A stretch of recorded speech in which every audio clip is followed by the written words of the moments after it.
Bien, estamos estudiando dos doctrinas, ¿se acuerdan?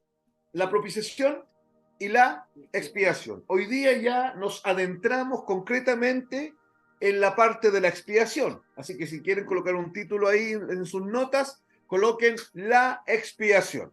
La expiación. Yo quiero recordarles, hermanos, que la propiciación, les quiero recordar porque esto lo vimos en detalle en su momento, pero les quiero recordar que la propiciación, cuando estamos hablando de la propiciación, estamos hablando del medio, acuérdense, quiero que se acuerden de esta definición. Cuando hablamos de la propiciación, estamos hablando del medio que Dios utilizó para dos cosas muy importantes. Para satisfacer las altas demandas de justicia de Dios, ¿se acuerdan? Y para aplacar la ira de Dios. ¿Se acuerdan de eso? Para satisfacer las altas demandas de Dios y para aplacar la ira de Dios. Consecuentemente a esos dos elementos, poder restaurar al hombre en una relación de paz con él. Eso es propiciación. Propiciación es el medio que Dios usó para satisfacer las altas demandas de justicia de Dios, para aplacar la ira de Dios y consiguientemente restaurar al hombre en una relación de paz con él. La propiciación, hermanos, es la satisfacción de la justicia de Dios. ¿Se acuerdan de eso? Dios demanda que el hombre sea perfecto y el hombre no es perfecto. Ningún ser humano es perfecto. Y como no hay hombre perfecto, Dios envía a su Hijo, se hace carne y él vive una vida perfecta. Y él muere una muerte que él no tenía que morir. Muere mi muerte y su muerte. Y cuando muere él muere en el contexto, en el marco de la perfección. Por lo tanto, la muerte de Cristo es perfecta. Esto significa en la práctica, hermanos, que la muerte de Cristo logra satisfacer la justicia de Dios. Por eso es que la propiciación es la satisfacción, es el medio que Dios usa para lograr la satisfacción de las altas demandas de Dios y por otro lado de la concreción de poder aplacar la ira de Dios. Eso es propiciación. ¿Se acuerdan? Aplaca la ira de Dios y al aplacar la ira de Dios, consecuentemente perdona el pecado de los hombres. Eso es propiciación. Ahora, cuando hablamos de la expiación, quizás es bueno que anoten la definición, vamos a decir que la expiación es la ejecución del medio. ¿Cuál es el medio? Entonces la expiación es la ejecución de la propiciación, porque la propiciación es el medio.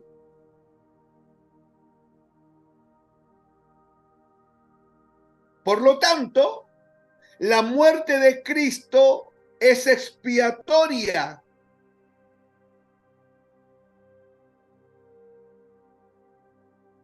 Y la expiación se produce, hermanos, en el momento mismo de la propiciación. Parece enredado lo que estoy diciendo, pero no es tan enredado. De nuevo. La expiación se produce en el momento mismo de la propiciación.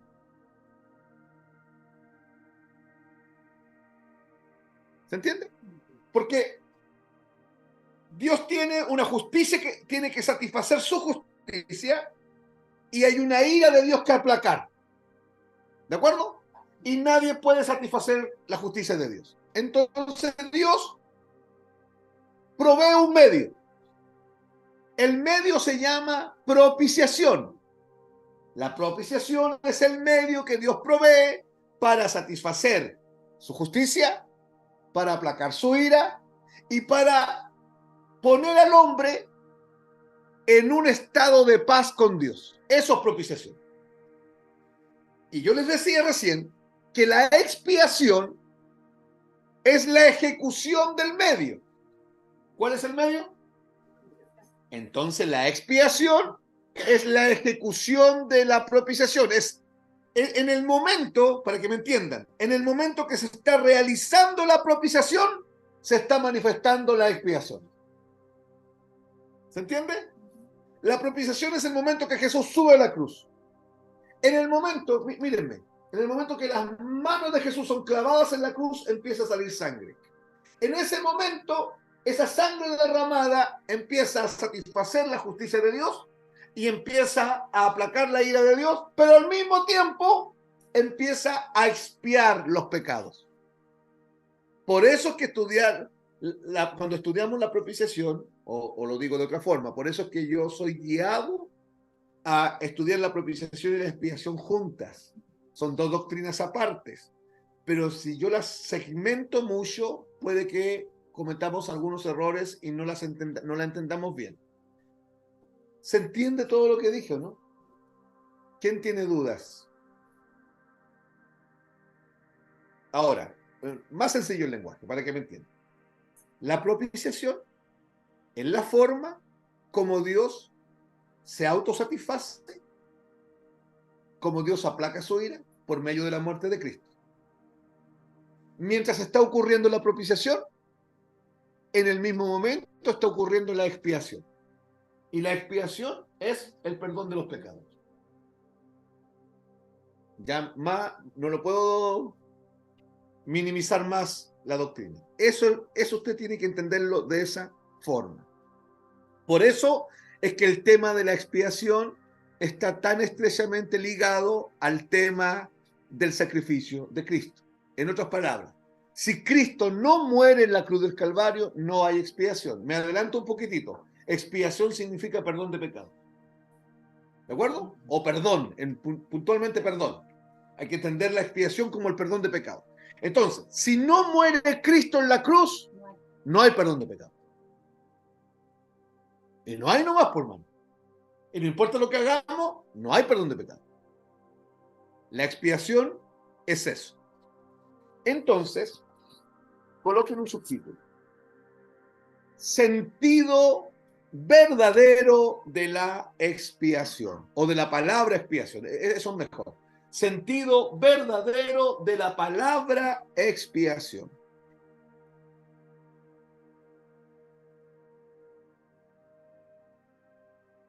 ¿Ya? La palabra expiación, hermano, lo primero que quiero que anoten ahí es que la palabra expiación proviene, del idioma hebreo, de un verbo. El verbo es kaehan, se escribe K-A-E-H-A-R,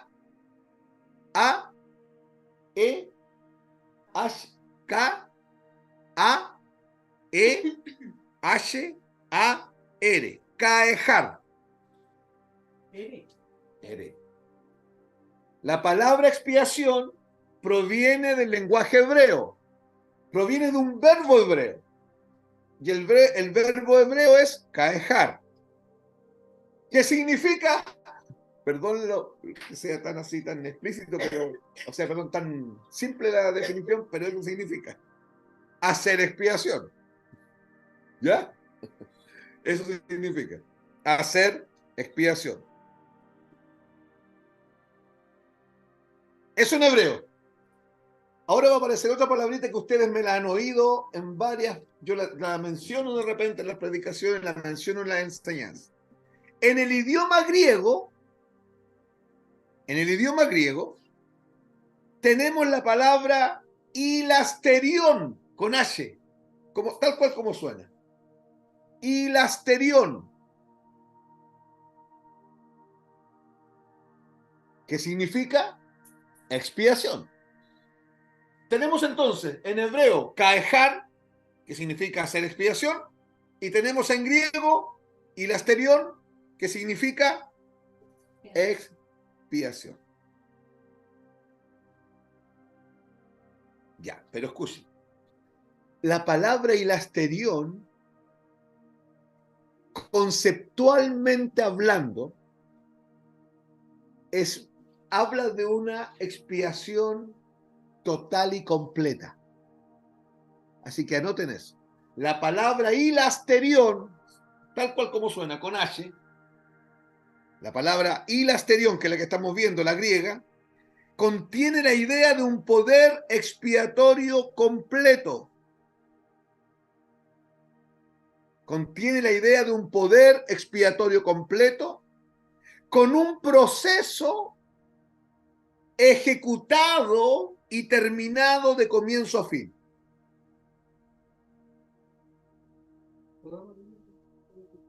Con un proceso ejecutado y terminado de comienzo a fin.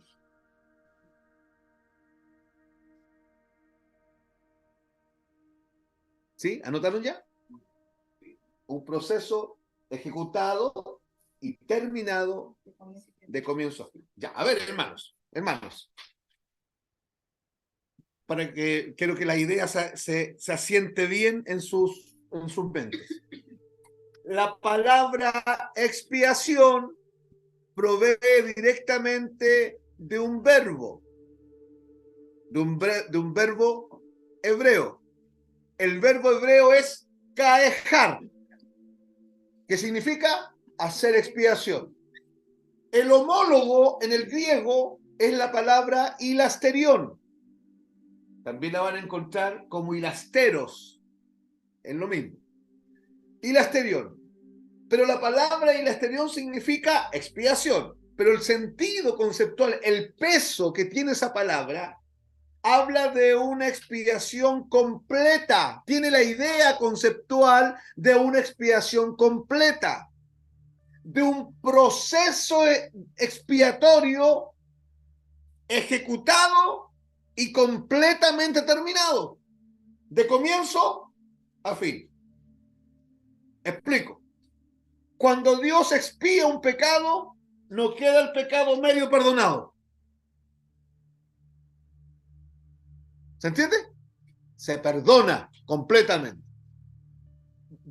Cuando Dios perdona un pecado sobre la base de la expiación, Dios no dice, mira, Víctor, te perdono el 80% del pecado. El otro 20% vamos a ver. Eso no es expiación. Eso no es expiación. Por eso cuando Dios llama a un hombre de tinieblas a luz, el hombre, bueno, perdón que me voy a introducir en un punto que no tenía pensado decirlo, pero lo digo. Cuando Dios llama de tinieblas a luz a un hombre, ese hombre es totalmente perdonado. No es que él queda cuasi perdonado en vista de ver cómo se va a portar. Él queda totalmente perdonado, porque la expiación hilasterión me habla de una expiación completa, de un proceso ejecutado, totalmente terminado, de comienzo a fin. Decía muchas veces, tus pecados te son perdonados, ven en paz y no peques más. Correcto, porque saldó la deuda. Es sumamente importante, hermano. ¿Por qué es tan importante? Porque la mayoría del mundo eclesiástico actual, la gente dice, no, sí, yo creí en Cristo, entonces un hijo de Dios. Estamos viendo. Estamos trabajando para eso. Estamos trabajándole al Señor y allá al final, sabremos. Ese entendimiento miope de la salvación se debe a no entender la expiación. Si alguien es llamado de tinieblas a luz, en este momento es hijo de Dios 100%. ¿Por qué? Porque todos sus pecados fueron perdonados de forma completa y de forma perfecta. Es sumamente importante lo que estoy diciendo. Ya lo voy a volver a tocar más adelante ese punto. Escuchen. Con frecuencia vemos que se utiliza la palabra expiación con un sentido de cubrir. Muchos, cuando hablan de la expiación, varios de mis libros a los que yo tengo acceso y leo, muchos cuando hablan de la expiación, dirigen la expiación al sentido de cubrir, pero no está bien, no es correcto. Expiar no es cubrir, es mucho más profundo. Y está, sí, hermana, está directamente relacionado con un perdón total. ¿Ya? Este cubrir conlleva el peligro de malinterpretar el verdadero significado que tiene la expiación en la Biblia. Cuando se la emplea con el sentido de esconder en vez de borrar. ¿De acuerdo? Ahora, ¿la Biblia dice que estamos escondidos en Dios? Sí. Pero ese escondido de Dios no está relacionado con la expiación. Está relacionado con la imputación de la justicia de Cristo en nosotros. Cuando la Biblia, cuando nos dicen, cuando alguien nos enseña expiación y apunta la expiación a la idea de cubrir, no es del todo correcto. Quiero que entiendan eso.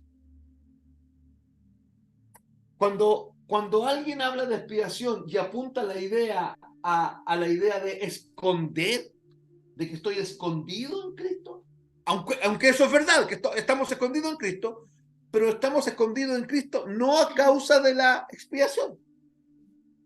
Cuando alguien apunta la idea de esconder a estar escondido o a estar cubierto, es un error, porque la idea correcta es borrar. ¿Qué significa eso?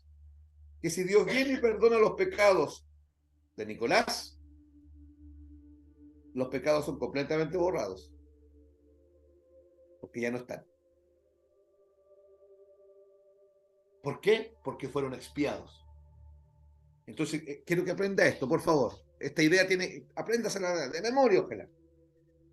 Decir que nuestros pecados están perdonados es lo mismo que decir que nuestros pecados fueron borrados. Y si fueron borrados, ya no atestiguan contra usted. No atestiguan contra usted, porque fueron borrados. Utilizar el concepto de esconder nos puede llevar a contradicciones con lo que verdaderamente nos enseña la Biblia respecto al papel de la sangre de Cristo en nuestra salvación. La sangre de Cristo no fue un acto de cubrirnos que realizó. La sangre de Cristo permitió que nuestros pecados fuesen borrados. Permitió que los pecados que atestiguaban contra nosotros ya no estén. Y bien dices tú, Roberto, de ahí las palabras de Jesús en los en los 3 evangelios sinópticos, cuando les dice a muchos, ahora ve en paz y no peques más. Ese no peques más, ese ahora es un punto de inflexión de una vida de puro pecado y de un pecado que atestiguaba contra esa persona, pero el ahora es un punto de quiebre. Ahora esto se quebró. Ahora no hay pecado contra ti, así que ahora ve en paz. ¿Saben por qué ve en paz? Porque la justicia de Dios fue satisfecha, la ira de Dios fue aplacada, y Dios viene y pone a ese hombre, lo reconcilia, lo pone en paz con Dios. Ve en paz porque estás en paz con Dios y no peques más. Es tremendo. Es más, me voy a adelantar una o dos clases. El pecado tiene un amigo íntimo. Se llama culpa. El pecado tiene un amigo íntimo. Se llama culpa. La culpa es la que tiene hoy día en el siglo XXI la gente completamente enferma. Y la psicología vino a por la psicología, esta psicología popular que tanto hay por ahí, vino a aportar que esa culpa sea como casi considerada necesaria. esa culpa es la que origina un montón de trastornos mentales, de ansiedades. La culpa está ligada al pecado. Por lo tanto, cuando nuestros pecados son expiados, ¿cuál es la idea correcta de expiar? Borrar. O sea, cuando nuestros pecados son, la culpa es quitada. Hermano, y eso es tremendo. Porque Dios te borra el pecado y no te culpa de pecado. De hecho, te declara no culpable. Es tremendo. Romanos 8:1 dice, ahora pues, ninguna condenación hay para los que están en Cristo Jesús. ¿Por qué? Porque han sido expiados.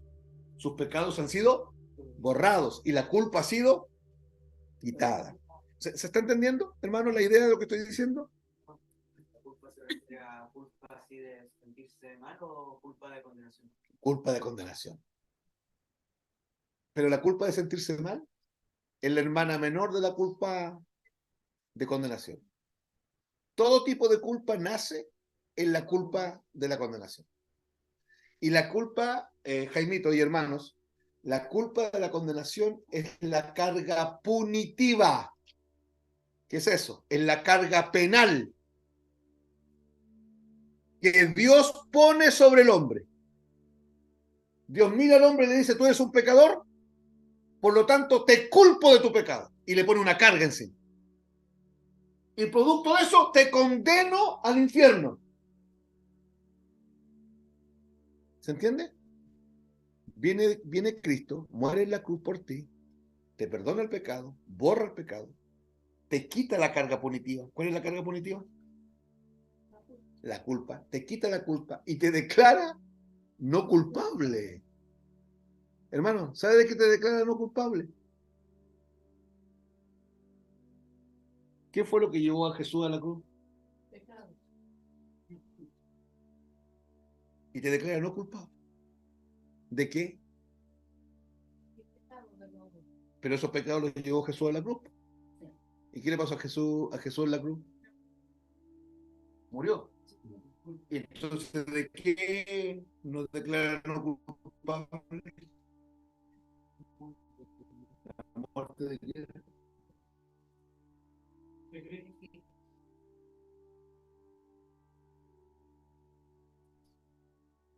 La escritura menciona que Dios no va a saber por alto que se olvidaron la sangre de Cristo. Sí, pues está relacionado con eso, porque la obra de Cristo es tan perfecta, que no solo borra tu pecado, sino que quita esa carga interna de saber que uno hizo eso y que esa carga interna la pone Dios sobre nosotros. Y que eso, hermanos, sin ninguna, para cuando se oiga el video, aclaro, hago la aclaración, sin ningún ánimo de poner el escenario o en el tapete de la política. Cuando en nuestro país, 50 años atrás, pasaron situaciones complejas y gente murió a manos de hombres armados, muchos hicieron pactos de silencio y lograron resistir 10 años, 20 años, 30 años, más o menos entre los 35 años, 40 años, y algunos no resistieron más. Hace 10 años atrás se presentaron en la PDI varios militares, ex militares, a decir, en tal parte matamos gente. Ya no había cómo saberlo, pero la culpa fue tan pesada sobre la conciencia de alguien que está en tinieblas, imagínense. Fue tan pesada que tuvieron que decir que había pasado. Por eso es que es tan glorioso la obra de Cristo en la cruz. Cuando usted y yo nos equivocamos en algo, inmediatamente viene ese peso de culpa. Y usted va sobre el Señor, va donde el Señor sobre sus rodillas, y la culpa es quitada inmediatamente en vista de la muerte de Cristo en la cruz, como resultado de la obra expiatoria de Cristo. ¿Se está entendiendo, cierto? Estoy tratando de explicar casi con un abanico de cosas, porque tiene muchas aristas esto, pero vamos a ir viendo una por una. Ya, a ver, hermanos, vamos a entrar aquí en un asunto que es glorioso. Yo espero poder explicarlo bien y que ustedes también reciban harta revelación. En el antiguo pacto, cuando se sacrificaban los animales, la sangre de estos, de los animales sacrificados, se aplicaba para que Dios no ejecutara su juicio. Porque el derramamiento de sangre aplaca la ira de Dios, aplaca el juicio de Dios. Hermanos, la ira de Dios es el juicio de Dios. Cuando hablamos del día del juicio, es el día de la ira.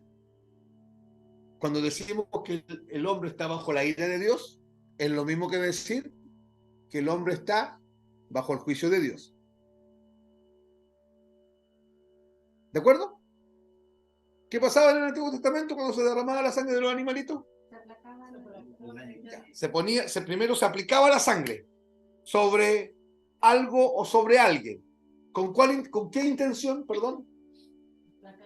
Aplacar la ira de Dios para que el juicio de Dios no cayera. Ya, entonces yo quiero que abran sus Biblias en Éxodo capítulo 12. Vamos a ver algo aquí que es extraordinariamente glorioso. Éxodo capítulo 12. Eso, hermano, lo hacían año a año. Sí, pues había una fiesta que se llamaba el Día de la Expiación y lo hacían una vez al año. Pero todo el año, Jacqueline, habían diversos sacrificios y holocaustos por una infinidad de pecados. Pero ese sacrificio del Día de la Expiación se llamaba el Día del Yom Kippur, el Día de la Expiación. Era una vez al año. Ya, ¿listo, hermanos? ¿Lo tienen? Déjenme primero contextualizar. Antes, para los que nunca han leído este texto. Vamos a leer 12, el versículo 12 y el 13. Ya, pero préstenme atención ahora, no miren las Biblias, mírenme a mí. No hay mucho que ver, pero mírenme para acá. A ver. Dejen acordarme. Jacob es el hijo de Isaac. Isaac es el hijo de Abraham. Jacob tuvo 12 hijos, que son las 12 tribus de Israel. Jacob, Dios le cambió su nombre. Jacob significaba usurpador y se lo cambió a Israel, que significa príncipe de Dios. Jacob es el hombre que Dios llama y usa para crear el pueblo de Israel. Tiene 12 hijos. Uno de esos hijos se llama José. José era el predilecto de su madre y de su padre. Además, José tenía un don. Soñaba e interpretaba los sueños así, al callo, a la perfección. Sus hermanos sintieron envidia de José. Entonces, lo tomaron un día, lo llevaron a un lugar y mataron un cordero, le quitaron la ropa a su hermano, tiñeron la ropa con la sangre del cordero, dejaron al hermano en un pozo, pasaron unos mercaderes que iban camino a Egipto, vendieron a su hermano, lo vendieron y volvieron donde Abraham con la túnica llena de sangre. Le dijeron, un león se topó con José, José murió. La madre de José se rompió en llanto y Abraham se destrozó. La historia sigue que José fue a parar a Egipto de esclavo. Estaba en una cárcel. En la cárcel Dios le empezó a abrir las puertas. Una de las puertas que Dios le abrió fue que el copero del rey de Faraón, que se llamaba Potifar, tuvo un sueño. Él vino y lo ayudó a interpretar el sueño. Listo. Pasaron los años y seguía siendo un esclavo José, y por allá estaba lejos Abraham, su madre y sus hermanos. Pasaron los años y Faraón tuvo un sueño y soñó con 7 vacas gordas y 7 vacas flacas. Y soñó que las 7 vacas flacas se comían las 7 vacas gordas. Faraón buscó entre sus asesores, sus agoreros, sus adivinos, sus brujos, que alguien le interpretara el sueño. Nadie pudo. Y Potifar le dijo, yo conozco a un hombre que yo soñé, interpretó clarito, es un hebreo. Lo vendieron como esclavo. ¿Lo traigo? Lo trajo. Lo sorprendente fue que José no le tuvieron que decir el sueño, porque él supo qué es lo que Faraón había soñado. Llega y le dice, tú soñaste esto, Faraón. Y significa esto. Significa que vienen 7 años de prosperidad y después de eso viene una hambruna de 7 años sobre toda la tierra. ¿Y qué hay que hacer? Dijo el faraón. Lo que tienes que hacer es diezmar la tierra de Egipto. ¿Qué significa eso? Prepararte. Y le dio algunas indicaciones administrativas de lo que había que hacer y juntaron grano durante los 7 años de prosperidad. Juntaron sus graneros, se llenaron de granos. Y efectivamente llegaron los 7 años de hambruna en toda la tierra, no en Egipto, no más, en toda la tierra. Eso incluía al lugar donde estaba la familia de José. ¿Me están siguiendo la historia? Es para que entendamos esto que vamos a leer. Perdonen que tenga que hacerlo así. ¿Qué pasa? Que cuando llega la hambruna, se oye que en Egipto hay comida y que en Egipto Faraón le está repartiendo al resto de los pueblos y de las tribus nómades que había. Entonces, Abraham manda a sus hijos para allá. Algunos de sus hijos. Sus hijos van, se encuentran allá, José se encuentra con ellos. Hay toda una situación que ocurre, que no la voy a mencionar ahora, pero en definitiva, José les manda alimento, pero dice, tráiganme a mi padre y que vengan todos mis hermanos. Y tomaron esa decisión. Y escúcheme, la familia de Abraham, todo el rato dije Abraham, ¿cierto? Sí. No, me equivoqué. De Jacob. Jacob es el papá de José. Abraham es el bisabuelo. Ya. Jacob, le estoy hablando. Jacob y toda su familia eran 70 personas. Y esas 70 personas entraron a Egipto. José, por haber interpretado el sueño de Faraón y por haber tomado estas medidas administrativas, Faraón le puso un anillo real y lo puso segundo después de él. Estaba Faraón y después estaba José. Entonces, cuando llegó la familia, José le dijo a Faraón, ese es mi papá, mi hermano, mi sobrino, yo no los conocía, mis cuñadas, no conocía a nadie de esto. Esto es mi familia. Y Faraón le dijo, que entren y que hagan sus vidas aquí.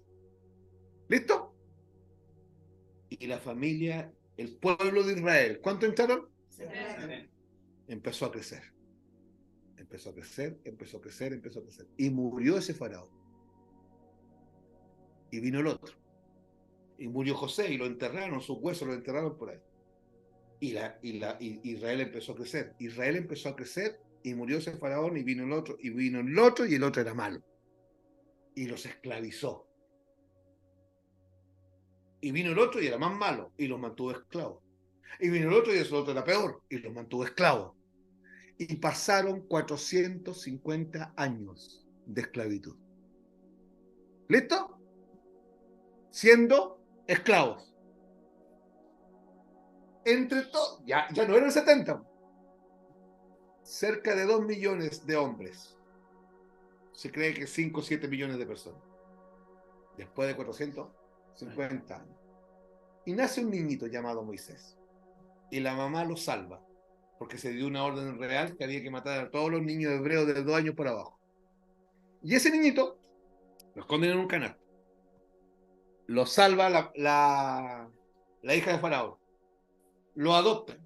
Lo llevan se cría entre los príncipes. En un momento determinado de su vida, comete un asesinato.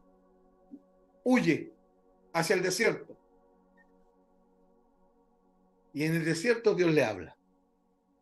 Y le dice, he oído el clamor de mi pueblo. ¿Después de cuántos años? ¿Y qué pasó en esos 450 años? De esclavitud. Y Dios le dice a Moisés, te voy a usar a ti. Anda y dile esto a Faraón. Dile que deje ir a mi pueblo. ¿Listo? Va Moisés. Faraón no lo oye. Faraón se crió con él. ¿Ya? No lo oye. Moisés le dice, si tú no dejas salir a mi pueblo, va a pasar esto, va a venir una plaga. Faraón no. Vino la plaga, vino la otra plaga, la otra plaga, la otra plaga. Cada plaga que vino era para enfrentar a un dios de los egipcios. El río Nilo, por ejemplo, que se teñió de sangre, el Nilo era un dios que ellos tenían. Cada plaga apuntaba a un dios que ellos tenían. Y empezaron a venir los juicios de Dios, así dice la Biblia. Que los juicios, no se olviden de eso, es súper importante. Acuérdense que juicio es lo mismo que ira. Los juicios de Dios empezaron a venir sobre Egipto. Quinta plaga, sexta plaga, séptima plaga, octava plaga, novena plaga, y llegamos a la 10ª plaga, que era la muerte de los primogénitos, escuchen, de los hombres y de los animales. De todos. Y Faraón, dice la Biblia, que se endurecía y se endurecía y se endurecía y se endurecía. Y cuando llegamos a la última plaga, Faraón ya tuvo un lapsus de debilidad y le dice a ellos que se vayan. Y el pueblo salió de ahí con mano poderosa, llegó al Mar Rojo, Dios abrió el Mar Rojo, cruzaron y el Mar Rojo se cerró cuando venía todo el ejército de Faraón. Pero ese día que salieron, Dios les dijo, a Moisés le dijo algo. Eso que Dios le dijo es lo que vamos a leer ahora. ¿Ya? Toda la historia que conté es para lo que vamos a leer ahora. Lo que vamos a leer es el capítulo 12 de Éxodo. Escuchen, ese capítulo se escribe con respecto a una noche. Porque esa noche el pueblo de Israel iba a ser liberado. ¿Ya? ¿Estamos listos? Éxodo 12:12. Dios le dice esto a Moisés. Pues yo pasaré aquella noche. Ah, se me olvidó algo. No, me faltó un dato súper importante. ¿Cuántos años estuvo cautivo ahí? Ya, escuchen. Ellos se ubicaron, cuando llegaron los 70, se ubicaron por ahí en unas casitas. Empezaron a crecer como pueblo, esclavos, y también crecían las casitas. Pero se ubicaron entre los egipcios. No es que estaba el barrio de los judíos allá y la nación de Egipto acá. Porque acuérdense que llegaron siendo uno de la familia, el segundo después de Faraón. Llegaron con puertas abiertas. Entonces los ubicaron, entre medio los ubicaron bien. Y empezó a proliferar el pueblo de Israel y se empezaron a ubicar. Quiero que usen un poco su imaginación. Se empezaron a ubicar en diferentes lugares, pero ¿quiénes eran sus vecinos? Los egipcios. Niños judíos se criaron con niños egipcios. Crecieron juntos. Hicieron negocios. Se casaron entre judíos y egipcios. Porque se criaron como una sola nación. El punto es que uno eran los esclavos y los otros eran los amos. ¿Estamos de acuerdo? Eso es súper importante. Ahora vamos allá. Hebreos 12:2. Éxodo 12:2. ¿Sabe por qué dije eso? Porque estoy pensando que tengo que decir 2 textos de hebreo. Se cruzan los cables, perdón. Ya, Éxodo 12:12. Pues yo pasaré aquella noche por la tierra de... Ojo con eso. No por donde ustedes están nomás. Por la tierra de... Y eso incluía Israel. Listo. Seguimos. Y heriré a todo primogénito en la tierra de Egipto. No dice, quiero que entiendan que no dice a todo primogénito de los egipcios. Dice a todo primogénito en la tierra de Egipto. Y en Egipto habitaban los egipcios y habitaban los israelitas en la tierra de Egipto. ¿Se entiende? Ya. Entonces aquí el asunto era que se podía herir también a los hebreos, a los judíos. Y también los primogénitos de los animales corrían riesgo, ya sean de Egipto o de Israel. Y heriré a todo primogénito en la tierra de Egipto, así de los hombres como de las bestias, y ejecutaré mis juicios, que es la última plaga, en todos los dioses de Egipto. ¿Se da cuenta? ¿Se da cuenta que los juicios fueron contra los dioses de Egipto? Yo, Jehová. ¿Quién dijo eso? Dios. Dios es el que está hablando. Y Dios es el que está diciendo, yo voy a pasar esta noche y heriré a los primogénitos de la tierra de Egipto. Y la sangre os será por señal en las casas donde vosotros estéis. Y veré la sangre y pasaré de vosotros. Y no habrá en vosotros plaga de mortandad cuando hiera la tierra de Egipto. Permítanme abrir yo mi Biblia. Ahí mismo en el capítulo 12, versículo 1. Habló Jehová a Moisés y a Aarón en la tierra de Egipto diciendo: este mes os será principio de los meses para vosotros. Este es el primero en los meses del año. Acuérdense que esa noche, ¿qué iba a pasar con ellos? Iban a ser libres, iban a empezar una vida de libertad, era la independencia. Y miren lo que está haciendo Dios, le está haciendo el calendario. Le está diciendo, de ahora para adelante es el primer mes. No se olviden. El primer mes del año de ellos es el mes de Nisan, ¿ya? De ahora para adelante es el primer mes. Hablar a toda la congregación de Israel diciendo, ¿a quién vino esta palabra? Ojo con eso. ¿A quién Dios le habló? A los de Israel, ya. En el 10 de este mes, o sea, el día número 10 de este mes, del mes de Nisan, tómese cada uno un cordero según la familia de los padres, un cordero por familia. Mas si la familia fuese pequeña, que no baste para comer el cordero, entonces él y su vecino inmediato a su casa tomarán uno según el número de las personas, conforme al comer de cada hombre. Haréis la cuenta sobre el cordero. Ya, había una orden, vayan escuchándome. Había una orden de Dios. Esa noche le iba a pasar por ahí y él da una orden. Júntense como familia y cómanse un cordero. Prepárenlo. Si la familia es muy pequeña, inviten al vecino. Hagan la repartición de la comida conforme al comer de cada hombre. Si alguno come harto, pónganle harto. El que come poco, pónganle poco. Pero el cordero hay que comérselo todo. Hasta ahí vamos. ¿Se está entendiendo? ¿En la noche de qué? No, pero esa noche que es la noche de qué? De la independencia, de la liberación. Al otro día son libres. No se olviden de eso. El animal será sin defecto, como Cristo. Macho de 1 año. Lo tomaréis de las ovejas o de las cabras. Podrían ser ovejitas o cabritos. Y lo guardaréis hasta el día 14 de este mes. Ya, ¿cuándo se tomaba el asunto? El día 10 se guardaba el 14, porque el día 14 era el día que iba a pasar el asunto. Hasta el día 14 de este mes. Y lo inmolará. Inmolar significa sacrificar. Toda la congregación del pueblo de Israel entre las 2 tardes. Esa expresión entre las 2 tardes es porque el día judío parte a las 6 de la tarde de hoy y termina a las 6 de la tarde de mañana. Eso significa entre las 2 tardes. ¿Listo? Y tomarán de la sangre. Miren el orden, la orden de Dios. Ya está claro que había que sacrificar un corderito, ¿cierto? Por familia. Si la familia era pequeña, se compartía con la familia del vecino. Había que comerse todo el cordero. Pero la sangre, miren lo que dice, hermanos, es importante. Y tomarán de la sangre y la pondrán en los 2 postes. Ahí donde está la puerta del hermano Luis, ese es un poste y el de allá es el otro poste. ¿Pondrán la sangre dónde? En los 2 postes y en el dintel. El dintel es la parte de arriba. Y en el dintel.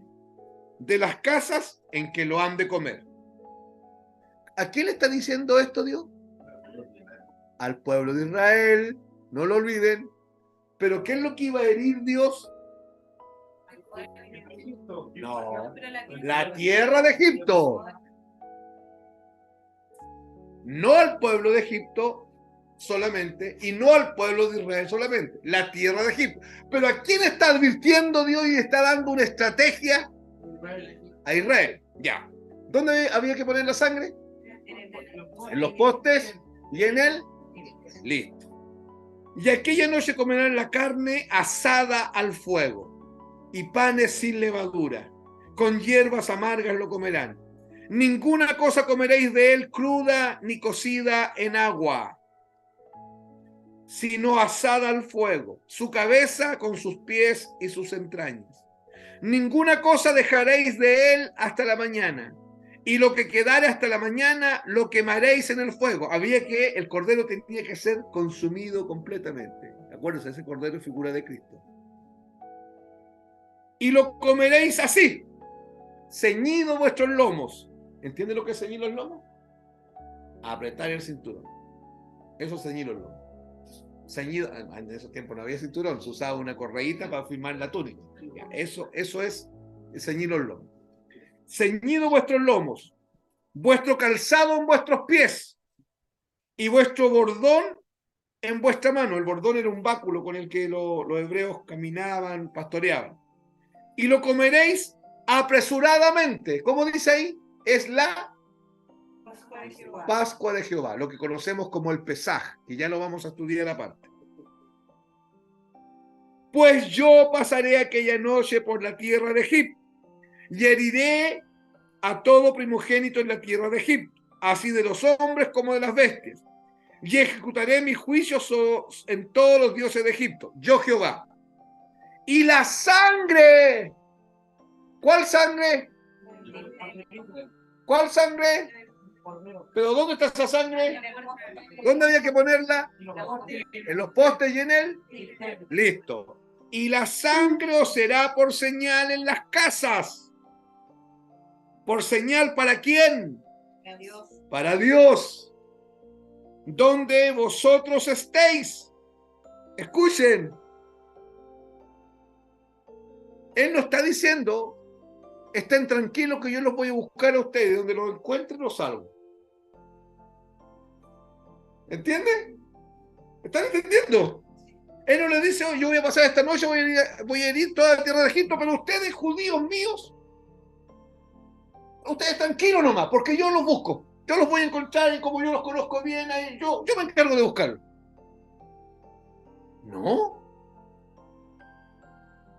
Él iba a buscar la sangre. Escuchen. Donde hubiera sangre. Si esa noche había un prostíbulo con 20 prostitutas dentro y ponían sangre, se salvaba.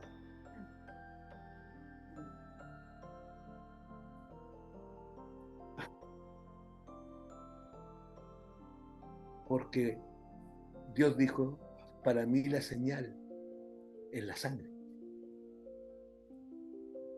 ¿Está entendiendo? Y la sangre os será por señal en las casas donde vosotros estáis. Y aquí está más claro. ¿Cómo? Léanlo ustedes. ¿Qué dice? ¿Quién está hablando? ¿Quién está hablando? ¿Qué va a ver él?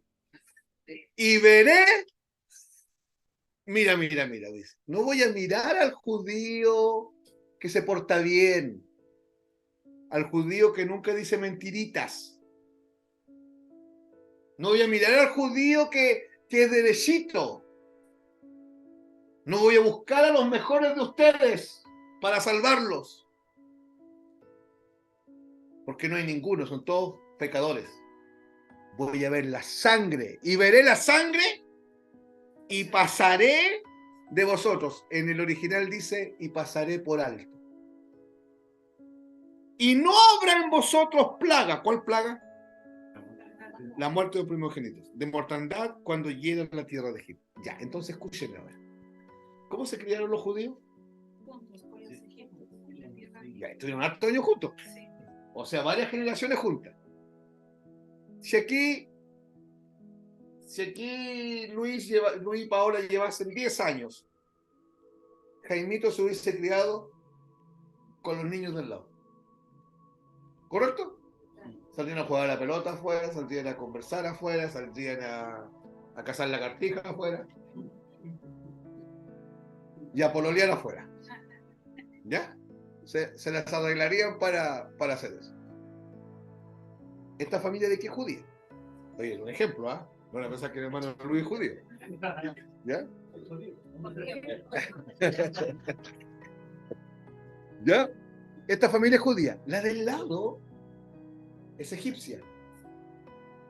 Pero Jaime se crió con esos niños. Resulta que Moisés cita a todos los hombres y les dice, Dios habló conmigo. Dios va a pasar esta noche por acá. Dios va a pasar esta noche. Y Dios dijo que Él va a herir. ¿Ustedes han escuchado que algunos dicen que el ángel de Jehová iba a pasar?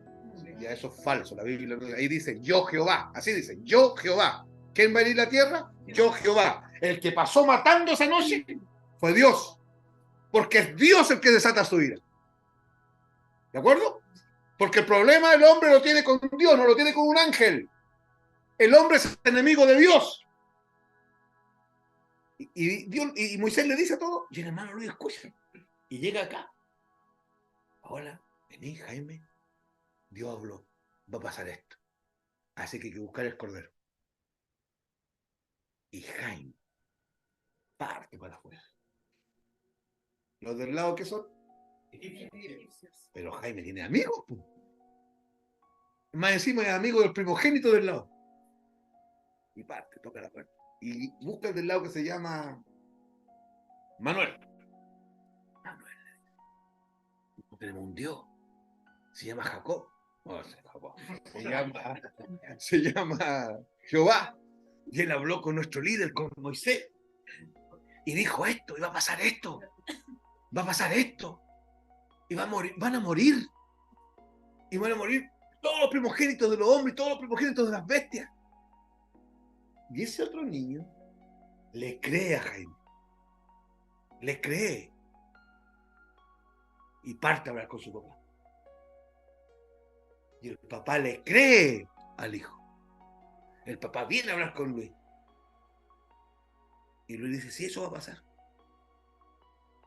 Ya, entonces yo voy a tomar un cordero. Yo soy egipcio, yo adoro, tengo a Osiris, a Barjur, a Ra, todos esos dioses. Pero no, yo tomo el cordero. ¿Cómo que? Explícame, ¿qué es lo que hay que hacer? Yo tomo el corderito. Y ese egipcio puso sangre.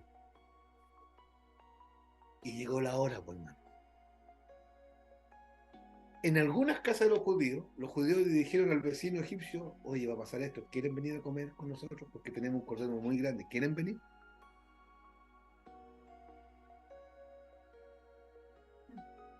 Algunos dijeron, ustedes están locos. Tontería. Y otros dijeron, sí, vamos. Vamos. Hermano, escuchen, ahora quiero que me miren, mírenme, porque es el gráfico que quiero mostrar. Y aparece en la noche Dios sobre toda la tierra de Egipto. Y Dios no apareció haciendo esto. No apareció mirando por la rendija. ¿Quién estaba adentro? Porque a Dios no le importaba quién estaba adentro. A Dios no le importaba si el que estaba adentro era brujo, prostituta, ladrón, asesino, mentiroso. No le importaba si era egipcio, asirio, fenicio o judío. Porque Dios dijo algo muy claro. Yo no voy a ir a mirar en las casas para ver si adentro hay puro judío, para salvar a los judíos. Voy a mirar y voy a ver la sangre. Y veré la sangre. No me importa quién está adentro. No me importa quién está adentro. Porque para mí, todos los que están adentro, todos son pecadores. Yo voy a ver la sangre. Y cuando vea la sangre, aquí, mírenme, aquí y aquí, mírenme. Si yo cruzo una línea de aquí a acá y de aquí abajo, ¿qué hay? No. Cuando yo vea la sangre de la cruz, yo pasaré por alto. Esta es la casa y Dios hace esto. Pero si en esta casa y no ve sangre, Él entra. Todos los primogénitos empiezan a morir. Esa noche en Egipto se oyeron gritos terribles. Las mamás vieron como sus niños de 7 años, o sus bebés recién nacidos, que eran los primogénitos, o sus hijos ya de 40 años, que eran los primogénitos, gritaron a sus hijos como morían en todas partes. Y algunos judíos no le creyeron a Moisés.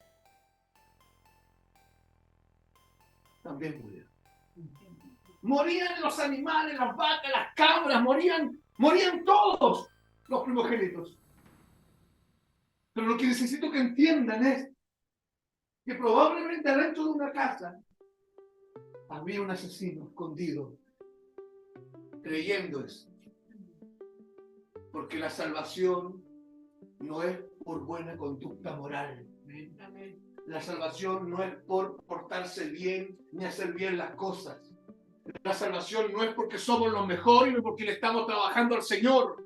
La salvación es únicamente, hermanos, únicamente porque Dios, a través de su Hijo, derramó su sangre. Veré la sangre, perdón que me haya parado, hermanos. Veré la sangre y pasaré por alto. Aquí vemos el sentido que debe tener cubrir, ya que la sangre protegía a la gente.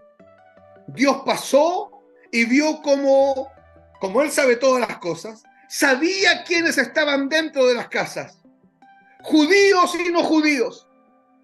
Dios le interesaba ver solamente la sangre. Dios vio la sangre, no tomó en cuenta las condiciones de las personas que estaban dentro de las casas. Hermano, ¿está entendiendo lo que yo estoy enseñando?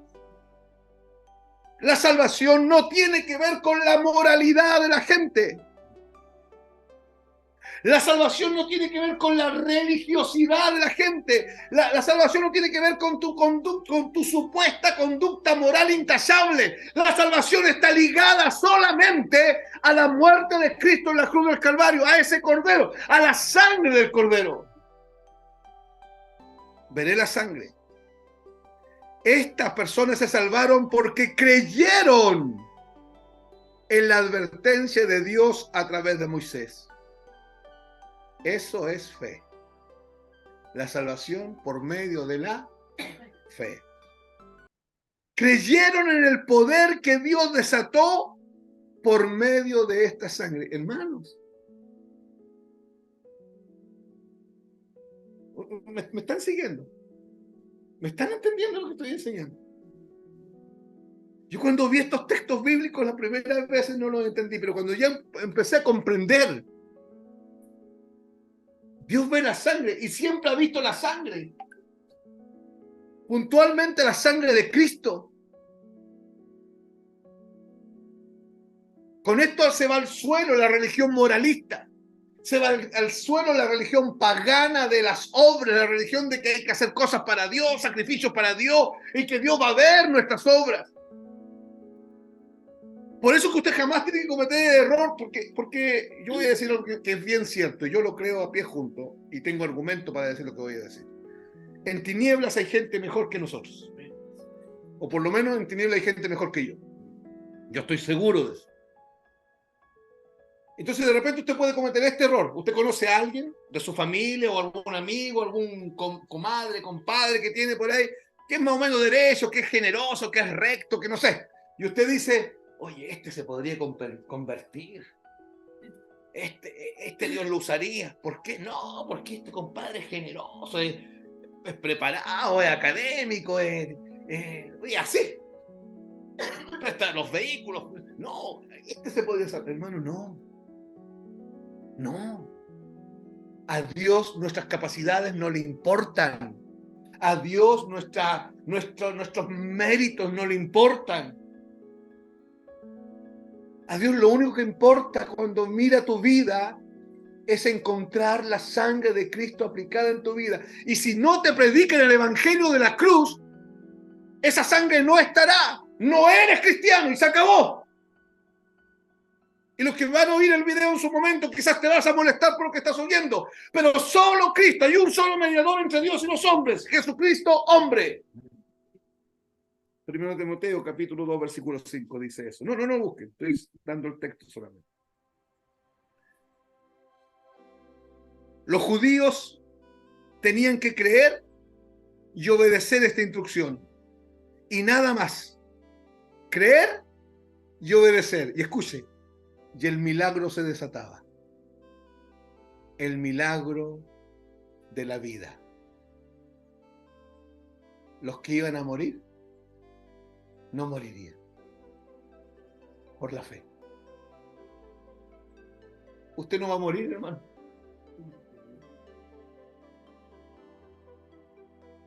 Usted nunca más va a morir. Un día va a estar viejito. Ojalá sí sea que llegue a viejito. Los que están cumpliendo años están más cerca que otros. Un día usted va a estar viejito, o quizás no. Quizás yo a veces tengo la sensación, en términos personales, que no voy a llegar a mucho. Y cuando eso pase, nosotros no vamos a morir. Vamos a dormir. Porque la muerte no nos mató. Porque cuando iban a matarnos, porque el alma que pecare esa morirá, vieron sangre. La sangre de Cristo, del Evangelio que nos predicaron. Gloria al Señor por eso. También cuando... ¿Hasta ahí vamos bien? También cuando el sumo sacerdote entraba una vez por año al lugar santísimo, tenía que entrar rociando sangre en todos los utensilios del tabernáculo. La sangre era del animal que se había sacrificado recién allá afuera en los atrios en el altar del sacrificio. Ya que la sangre le abría camino al sumo sacerdote. Mire, el sumo sacerdote, acuérdense del tabernáculo, con su mente. Están los atrios, lugar santo, lugar santísimo. En los atrios, allá al final, a mano derecha, hay una parrilla grande que se llama altar del sacrificio. Aquí en medio hay un lavatorio que se hizo con los espejos de las mujeres de bronce, que se llama el lavacro. Después hay un velo, una puerta que es un velo, y a mano derecha está la mesa de los panes de la proposición. 6 panes y 6 panes, 12 panes. Acá está el candelero de los 7 ganchos, y al final allá hay un altar de incienso y un incensario. Después de eso hay un velo que separaba el lugar santo de los hombres y el lugar santísimo de Dios. Separaba estos dos lugares, y al final en el lugar santísimo estaba el arca del pacto, o asiento de la misericordia, o cara a cara, o arca de la alianza, o arca del testimonio, que son los nombres que tiene. Cuando el sumo sacerdote venía y sacrificaba acá al cordero, derramaba la sangre, él se iba con esta sangre en la mano. Y escúcheme, mientras él avanzaba de los atrios al lugar santo y del lugar santo al lugar santísimo, era la sangre. Él tenía que ir con sangre, porque la sangre le abría camino de los atrios al lugar santísimo. Porque si él no entraba con sangre, él moría. O sea, la sangre le abría camino, limpiando y cubriendo toda la contaminación que pudiera haber. De ninguna manera podemos interpretar que este cubrir sea como meter la basura debajo de la alfombra. Ojo con eso. No es que estamos cubiertos con su sangre y no importa que no confesemos nuestros pecados. No. El cubrir tiene que ver, somos cubiertos una vez que usted arregló su vida con el Señor. Usted le dijo, Señor, yo pequé en esto. ¿Entiende? Sí, señor. ¿Usted sabe lo que es barrer donde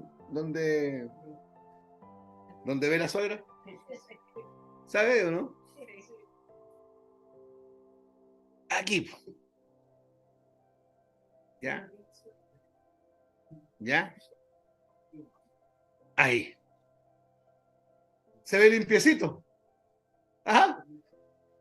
Pero si la suegra es de las que sabe, se va a encontrar con la mugre. Entonces, nuestra vida va a ser cubierta cuando esa mugre se la confesemos al Señor. Y le digamos, Señor, aquí fallamos.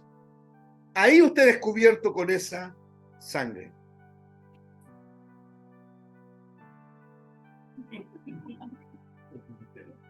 ¿Qué pasó? ¿Qué dijo Nico? Hasta cuando nos habla también. Hermanos, esto solo que estamos viendo, yo lo encuentro tremendo. Juan 1:29.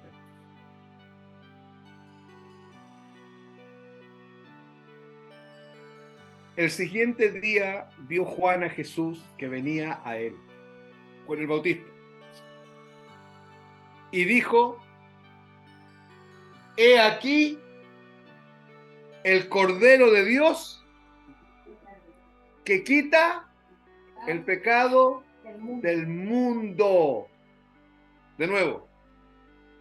Ahora, esperen un poquito. Esa noche, vino el Señor, pasó. A todo esto les doy un tips. Pero háganlo sí, ¿ya? Hay una película en dibujos animados que se llama El Príncipe de Egipto. Véanla. Pero yo creo que véanla, diviértanse, pero cuando lleguen al momento de esa noche en la película, dejen de comer palomitas y miren la película. Porque esa parte la hicieron tan bien, está tan apegada a lo que dice la Biblia, que cuando usted ve al pueblo de Israel saliendo, yo doy gracias por lo que hicieron en esa película. Se ve la gente que va a Israel y entre medio van egipcios. Hartos egipcios. De hecho, un ejemplo, hermanos. Un ejemplo. Entre medio de los egipcios, entre medio de los judíos, iba un egipcio llamado Ur. No. Te perdiste algunos siglos. Ese era otro Ur. Ur. Y escuchen, era el joyero de Faraón. Era el joyero. Le hacía las joyas. Y a medida que salió de Egipto, pasó a ser israelita y empezó a adorar a Dios. Y cuando Dios llegó la hora de hacer el tabernáculo, ¿a quién creen que él usó?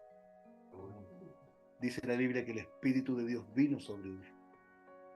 Y lo hizo artífice en todo lo que tenía que ver con el oro y la plata, para hacer las decoraciones del tabernáculo según Dios mandaba. Un egipcio. Lo que pasa es que ya no era un egipcio, era un miembro del pueblo de Dios.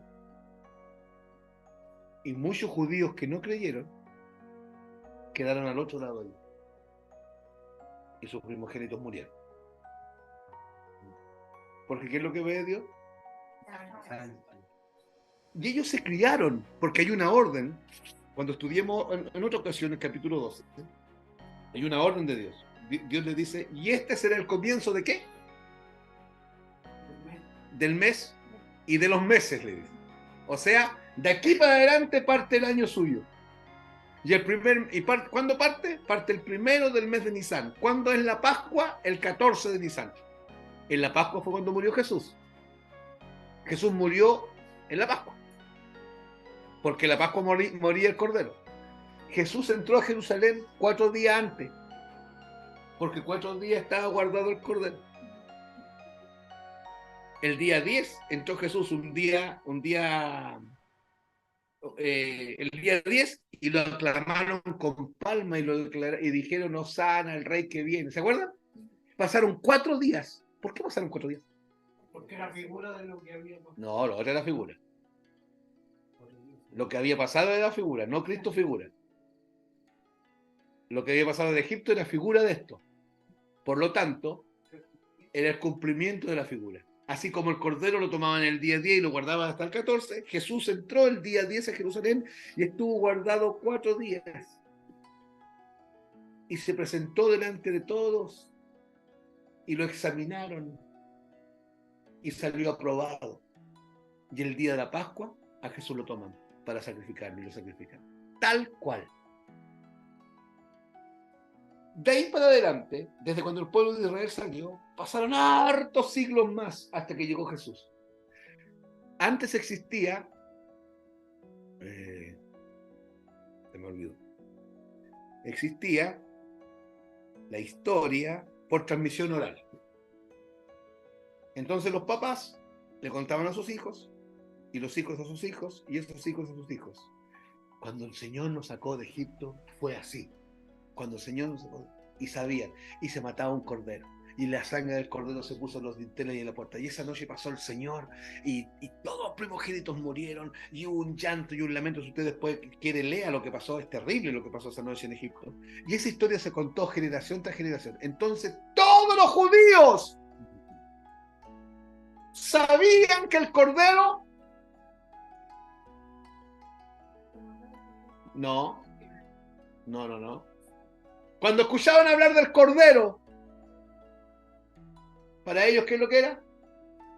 La Pascua. ¿Y qué? Al sacrificar el cordero, ¿qué derramaba el cordero? ¿Y la sangre qué tan poderosa era? ¿Y tenían algún objeto concreto ellos para decir, o alguna historia concreta para decir, sí, es poderosa? ¿Cuál?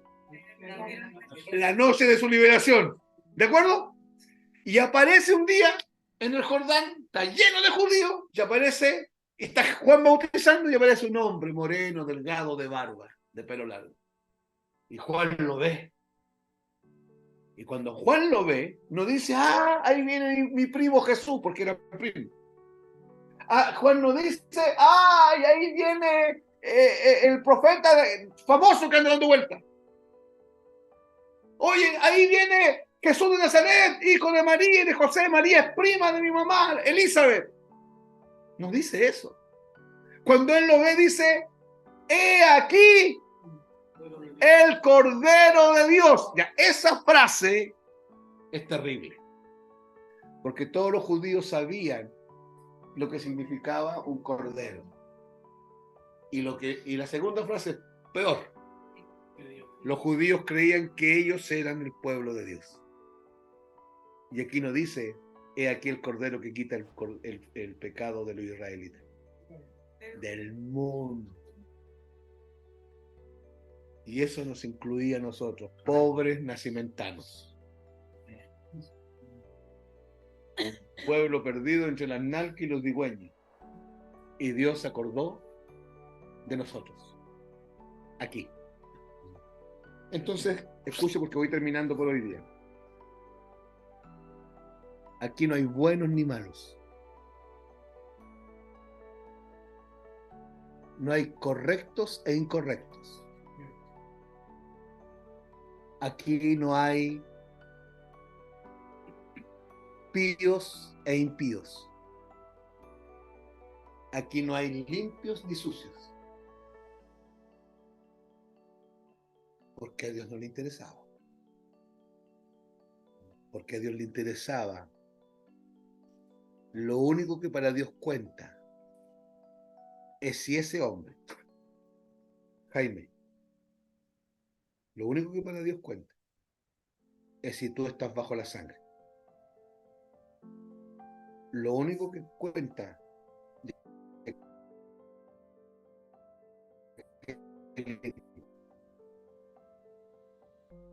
es si usted está bajo la sangre. Está bajo la sangre. Ahora, lo único que cuenta es si es que hay sangre de Cristo ahí o no. Lo único que cuenta habla de Dios. Y si es que hay sangre de Cristo, aunque a veces la embarramos.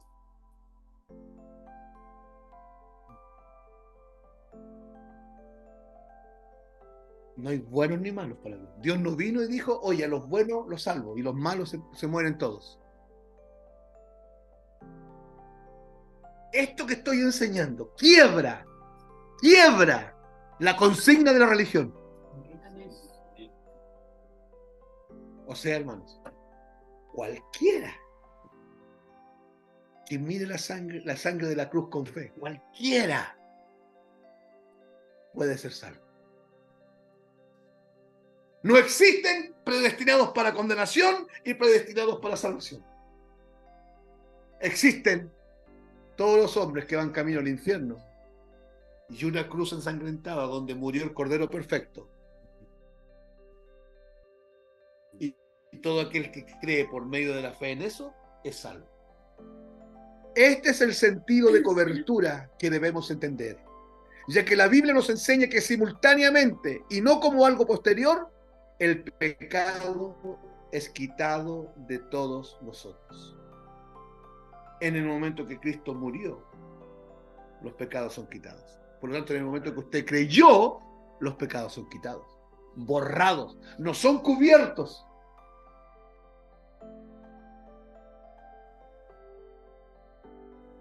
Son quitados.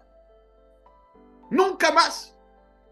Son miles y miles y miles y miles de millones de personas que dicen que son cristianas y que están hoy día lidiando con la culpa, lidiando con la meritocracia, con esforzarse, con tratar de estar bien con Dios.